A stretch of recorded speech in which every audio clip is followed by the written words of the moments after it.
Welcome to this episode of The Square. My name is Brian Green, and today I'm joined by Carolyn Glenn, project architect on the 700 Jackson project. Carolyn, welcome. Thanks for having me.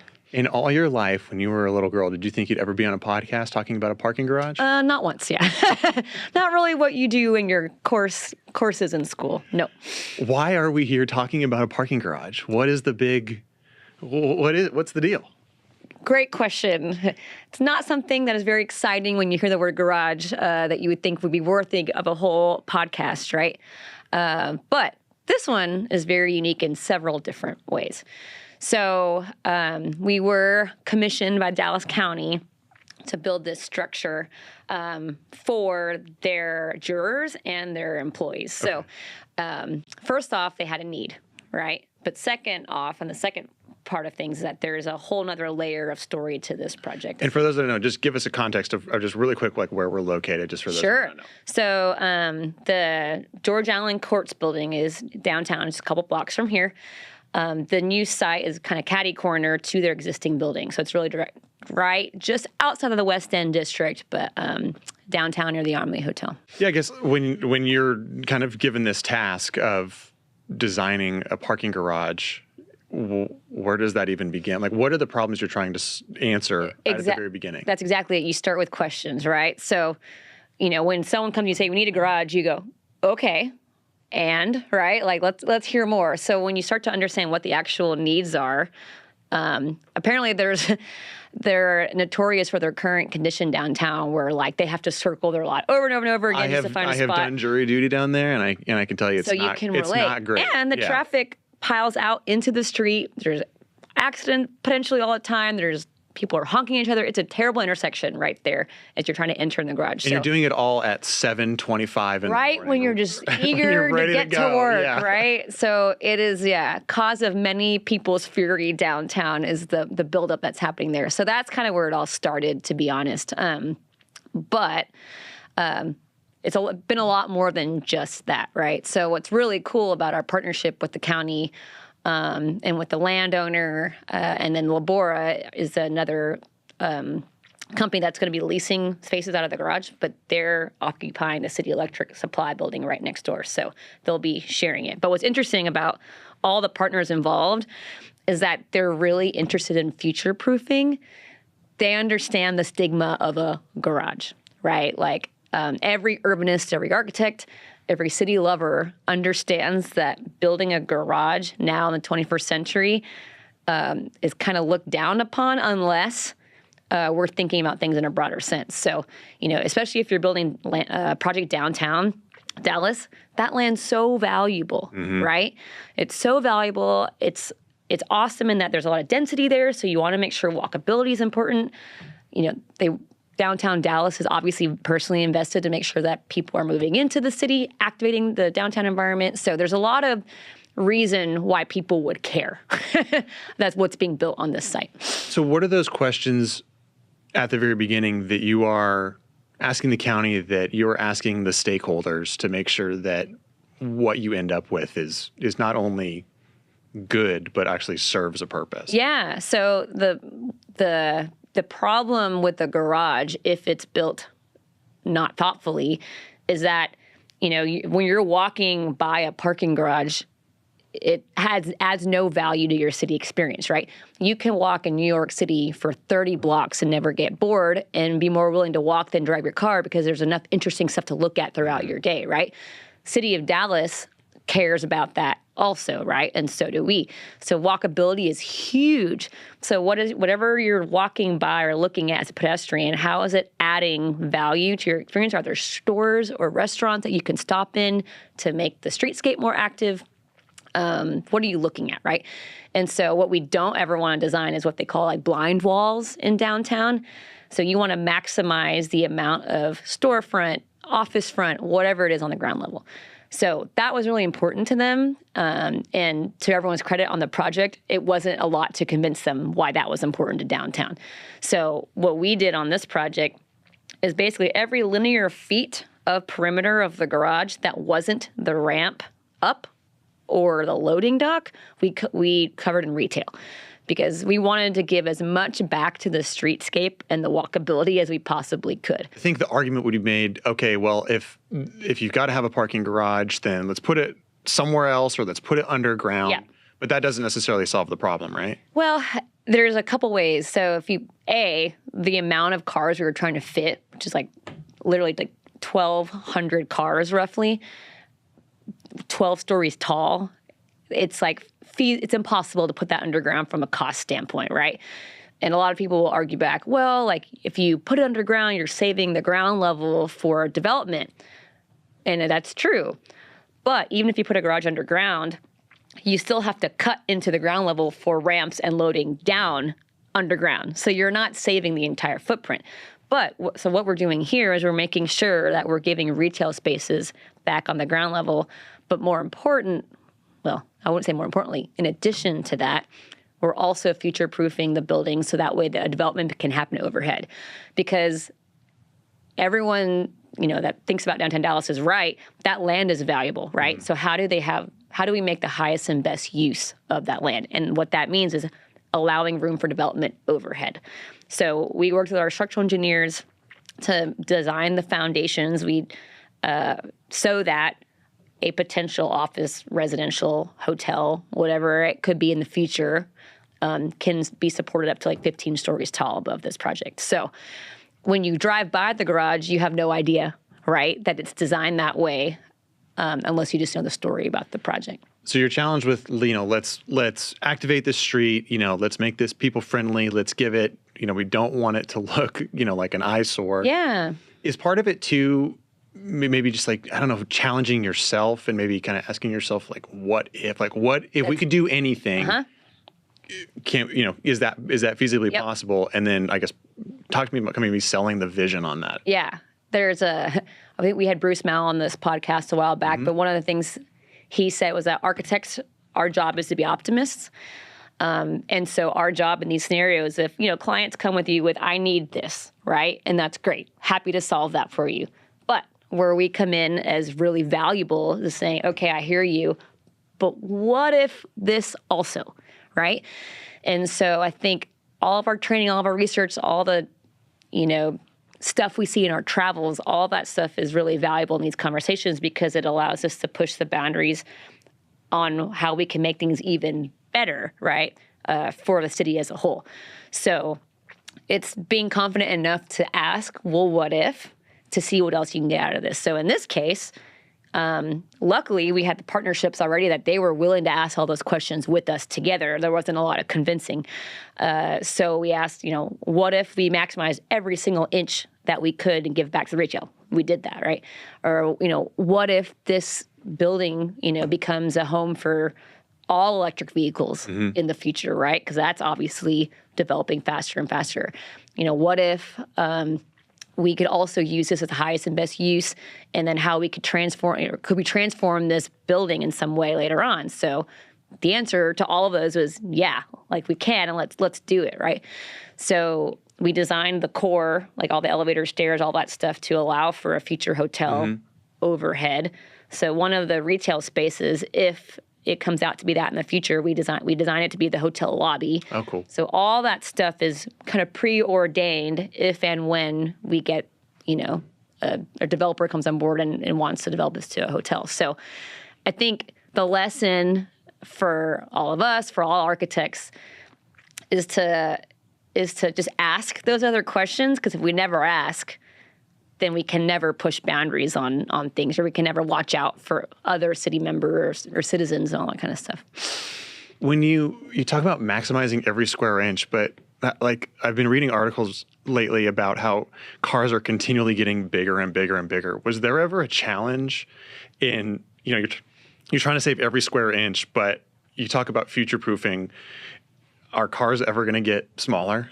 Gosh, great question. But what one thing we do have to consider is that EV vehicles, they do weigh more, not enough more to move like the needle dramatically. But there's like one specific EV. It's like there's like some EV Hummer, I believe. It's like one vehicle that exceeds like normal structural loading for a garage, that it's like, okay, we can't go in that direction, right? Because then you can't retrofit stuff down the road. So hopefully that does not take off, but we'll see.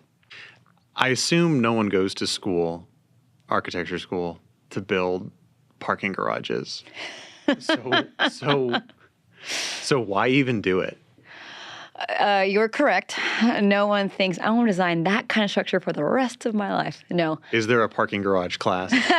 There is not, yeah. Okay. But what you do learn in school, and this even applies for how we recruit new hires at a school. Like, I'm involved in recruiting a lot. This is the number one thing we look at is how do you problem solve?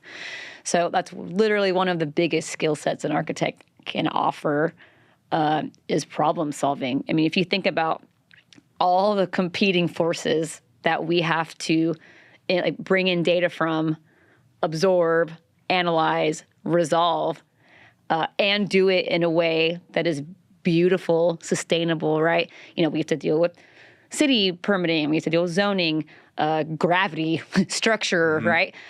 Climate, sustainability, all these things that I mentioned, and then also artful design. It is really like a perfect lesson in problem solving.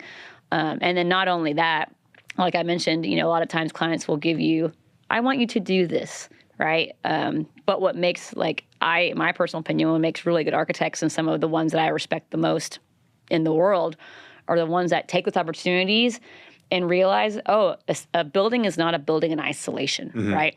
Your building exists in an actual spot on a piece of land surrounded by people who live, eat, drink, work, play all around it, and has other forces acting on it. So we never look at a building as an isolated monument or object. So the architects that have influenced me in my career always ask the question, what if? Like, okay, here's the program, got it. But what if we were able to, hide unsightly roofscapes by putting a basketball court on top or whatever, right? Or making things useful in different ways, or serving more than one function, but spending the same amount of money, right? That's where real creativity happens, is how you can take all this competing data, and there's tons of it, trust me, interests, data, all that stuff, and synthesize it into this beautiful, simple, easy to understand solution, right? And so that's what we tried to do on this project, all while making it elegant and beautiful at the same time. Knowing this is a parking garage for jurors who don't have jury duty every week, it's different that, as opposed to many other commercial buildings where maybe it's a office building or residential where you have people who know their way in and out. Was there any discussion about the wayfinding elements and making it as easy to kind of ingress and egress as possible? Yeah, of course.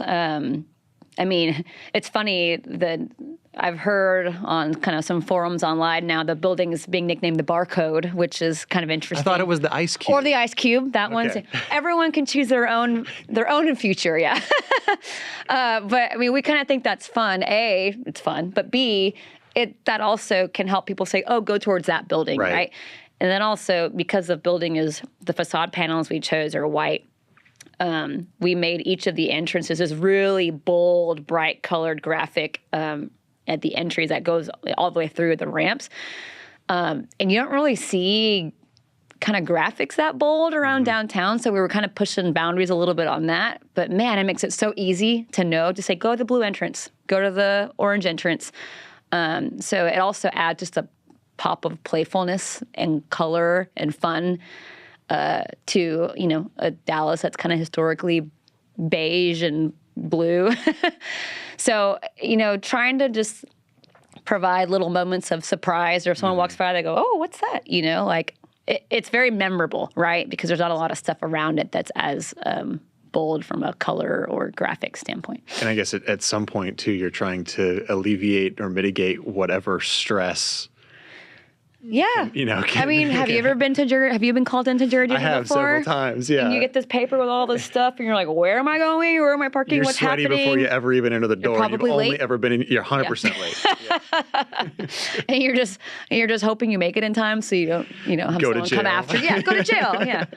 Yeah, so it's really stressful, but we made a point to make sure that like the blue entry is where you enter, right? Like you go in and out very quickly, and then we made a point to make the lobby really special too, because you also think about like first experiences when you design any building, not just this one.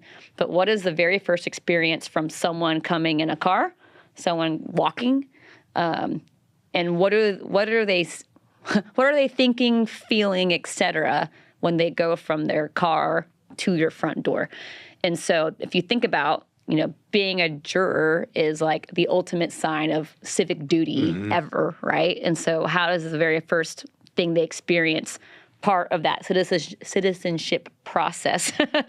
And how does a full cycle work, right?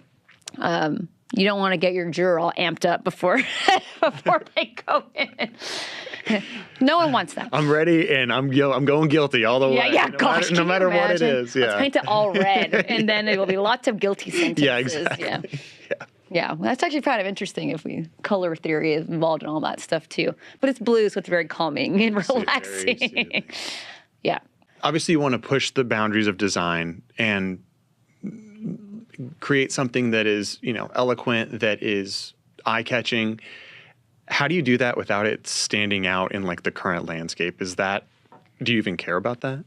Yeah, it's a good question. So there's like architects since the beginning of time have had debates about context, right? Right. Is it worth relating to? Is it worth not? Like what context matters? What context doesn't, right? You will never have a single shared idea on that. It's been debated since in architectural theory forever, right? And so I think what's interesting in a lot of the discussions that we've had, especially for that specific site, we're not in the West End Historical District. We're out of it. So that means you're not required to abide by West End kind of zoning and material ordination, that kind of stuff. But, there's not a lot of sameness, so to speak, in that part of downtown Dallas. Everything is kind of built per the era that it was, or designed per the era it was built towards. So there's also something to be said about pushing boundaries in your own city, right? Because if we looked at everything in the city, Dallas specifically is kind of notorious for being a blue glass and beige precast city, right? Is that what we really want forever? Like, do we match that context, right? Right. I think our argument in this case was no, right? Let's make this something that's unique, beautiful, that stands out in terms of like pushing boundary of what a garage could look like, right? And also because you don't have to worry about windows necessarily like an office building. They get high rental rates by how much glazing you have in an office and how what your views are out of your high rise or whatever. That's really important to those people. In a garage, you don't have to worry about glass, so there's a lot more experimentation that can be done on the facade itself, like what textures you use, what colors you use, how solid, how not it is. Yeah, how did you guys even come to the determination of like having the final facade? Like, was there a lot of work? We had a lot of discussion with the Labora tenant, and he was a great partner in the discussions that we wanted to make sure that you couldn't see the cars. Right. First order of business. And then two, we wanted to be something that we were proud of that almost had like a museum-esque quality. We took a lot of the cues from their renovation at 400 Record and that really nice white canopy that was done out there. But, putting something that wouldn't fade, any bright red stuff, it's visually obtrusive, but also fades over time. And so with this panel, because the building is so big, right, for the nature of how much we had to fit in it, this panel actually can fade into the sky when it gets a little cloudy. Okay. And so what's good about that is that it doesn't feel like a giant wall when you're driving downtown, right? So I think lesson learned with that for any other kind of projects is like, if we had made that panel dark gray, think about how ominous A little scary. Something of that size would look, right? So it's kind of like a design trick that we studied to like minimize the impact of something of that scale, but also knowing that if there's a development overhead, what pairs well with the future development, right? If we had gone into this crazy, colorful thing, it kind of dictates a little early what you're building overhead. So trying to provide a perfect base for a really gorgeous tower overhead. So thinking about all those things at the same time. Yeah, we've got enough brutalist architecture. No, yeah, we don't want beige painted concrete. It's We've not done very it. humane. We've checked that box. We're And good. I mean, that's a really good point because, like, at the end of the day, like, playfulness is a good thing, right? Joy is a good thing. Like, why not have something in a city that people that are like visitors look at and go, oh, what's that? You know, like everyone has experiences going to cities or in Europe or whatever where they come across something that's a little surprising and delightful, but makes it memorable, right? If you think of cities and how they're portrayed in the world and in media and tourism, there's always a skyline of your city. Yeah. They're printed on tote bags. It's in behind every broadcast at a news station, right? It's always an image of your city. And so buildings are icons in a way, right? And so, like, why not let the landscape of buildings be playful and interesting and unique and different? And I think we can be too serious sometimes. I think a lot of times too, the client wants to play along, but there's always that dollar sign at the bottom. I guess with this being multi-phase and potentially being a hotel, like they kind of knew, okay, well, maybe this will potentially be offset. Was that ever a conversation about, I mean, were they very into? Oh, yeah. I mean, like the building itself was designed as like effectively as possible. Like the good thing is the building facade looks more expensive than it actually was. Like, Which is always what you want. I mean, yeah, that's a successful Right. thing, right? So like it is designed as like cost effectively as probably literally possible, minus the idea, or minus if you just had no facade, period. But that we weren't about to do that. But in terms of cost, yes, the county owns air rights, which it's a funny concept in itself, right? But they have air rights over the building, so like they are allowed to either sell it or develop themselves. Okay. So yes, the idea of that as a potential generator is awesome because they can factor that into all their future, budget projections and all that. So they don't have immediate sticker shock. They kind of know, okay, there's probably something on the back end that we're able to. It's a smart planning, right? And then what's good for the city about if it becomes a hotel, there's city occupancy tax, right? So when and if a hotel gets built, the city and the Visitors Bureau also they get more income by having more visitors using that hotel. So it's kind of good for all of Dallas, right? And especially now that the convention center is obviously very public knowledge. And I guess the first phase is supposed to be in 2026, 2027, and very public information. They've got a developer on board, all this stuff. The timing of putting a project overhead of this garage is going to be perfect, right? By the time you get drawings, design drawings, construction, it'll be poised and ready to go when that huge development happens here in Dallas. Well, yeah, talk about the timing a little bit because as far as I understand, this kicked off during COVID, right? Mm-hmm. I think it brought us a lot closer because we were all going through it together in a weird way and having dogs and babies, like I mentioned, in calls. And it kind of instilled a greater commitment because we're like, the world's in chaos right now. How do we stick together and like get through it with this thing? So it was the first project our team had interviewed for and won virtually during COVID. So it kind of was an important little milestone in our team's story. Yeah, which now it seems like that's very commonplace. So it kind of was just, even if it felt weird at the time, you kind of just, hey, we'll get that out of the way and get comfortable quickly. But luckily, we had all the tools at our ready, between, interview help with Media Lab team, so just all the technology we already had already wasn't that much of a change, so to speak. But talk about the walkability and really activating the street is always one of those. Hey, we've got to have it. Talk about the challenges of just being able to incorporate that, maximizing the space, making sure that that retail space can transition to a lobby. I mean, it's like you're starting at this endpoint and working backwards. What are the challenges with being able to do that, especially when maybe that's like the first space or one of several spaces that is doing that in that area, that it may not be so commonplace. Yeah, I mean, everyone, I swear, like every year I hear like retail's dead, and the next year it's like retail's alive, right? And so I think it's like so interesting how much it's flipping. And my most recent one is like retail's coming back, like you know, brick and mortars are a thing again, right? And so it is really important what retailers go in, right? And how that shapes a city. But what's interesting is that, you know, this is a shared juror parking. But like, I mean, you already have a clientele built right there that's parking in the garage, does their jury duty, has to have lunch breaks that, you know, they get your check to go eat lunch. It makes sense to have all that stuff right there, right? And then like I mentioned also with the convention center, like that's just, there's huge development plans for that. So it's only going to spur more and more development and more need for retail that will only continue to support it, right?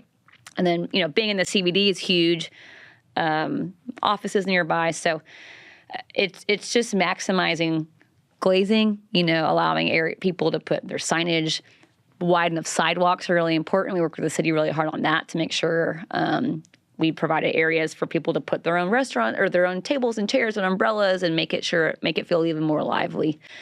One thing that we joked about, I was teased about on one of our client calls, is I mentioned the phrase, we're going to design Parisian corners on this thing. Yeah. And they're like, what are you talking about? And essentially it's all like the chamfered corner, like, so rather than have a square with a sharp edge, you're just like kind of and that chamfered edge is really a direct result of like property corner clips for visibility for cars. So like that's where that came from. But I was like, well, this makes perfect sense from an urban standpoint because that's how all the cafes in Paris are. And they're like, oh, okay, Carolyn. So I got teased about the Parisian corner for a very long time, and I still will be, I think, with this team of people. But it works, you know. Go to Paris and you'll see all these chamfered corners everywhere with the doors right on the center, and then with your cafe seating around it. So we have a vision for how this could look. I love it. We talked about the walkability and really, you know, making it human-centered. What is the social impact of this building?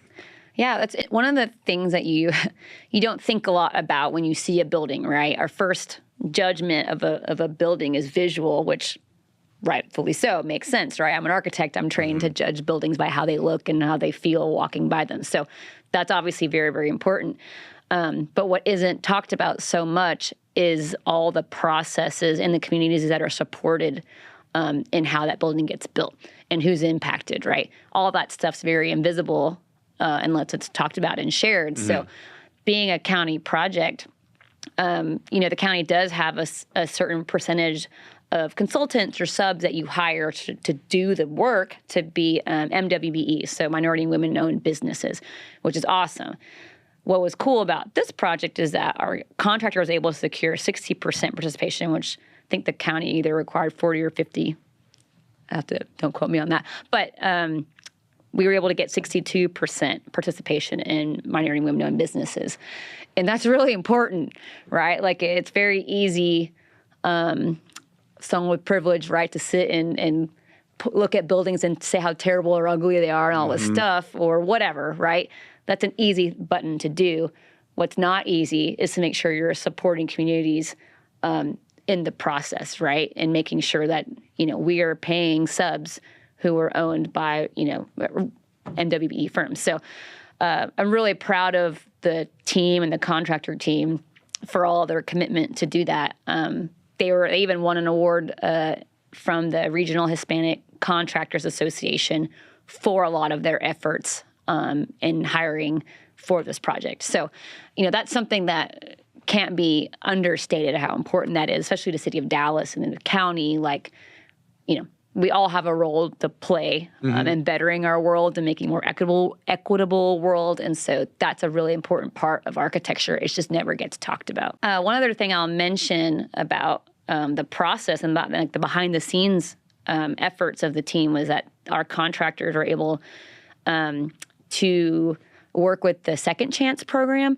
And what that is, it helps people who were previously incarcerated get jobs once they leave, essentially. And so it's basically their way of retraining or training them so they can get back up on their feet and be, contributing member to society like they want to be. Right. So they were able to hire several of those people from that program that they were training them on the project to work full time for the subs and the GC that built the project.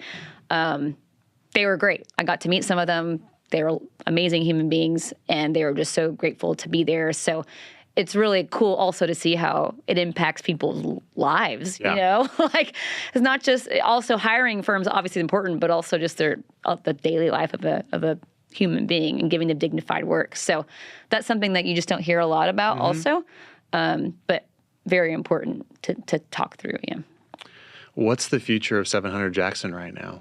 Where are we at? People are getting lots of phone calls about the development overhead, and there's a lot of press about it. So there are things moving and cooking, and lots of people interested in it. So we will see. Next podcast, we'll talk about that. We'll have to do a follow-up episode when we do this. We'll do a follow-up, yeah. But man, I'm really excited about it, and just to see how it'll blend into the landscape of downtown Dallas. Yeah, definitely not something when you're given the commission, can you work on a garage? You don't think it'll turn into all of this, right? So I think that's a good also lesson for, young architects out there. It's like, hey, like this may not be a museum in Abu Dhabi, right? But the impact it can have can be really significant for a lot of people. So I think that's something important to think through a lot. Well, Carolyn, thank you so much for your time. This has been, I didn't think a parking garage conversation was going to be as enlightening as I didn't either. Yeah. but I've loved every minute of it. I appreciate your time. Awesome. Thanks. Thanks for watching The Square. We'll see you next time.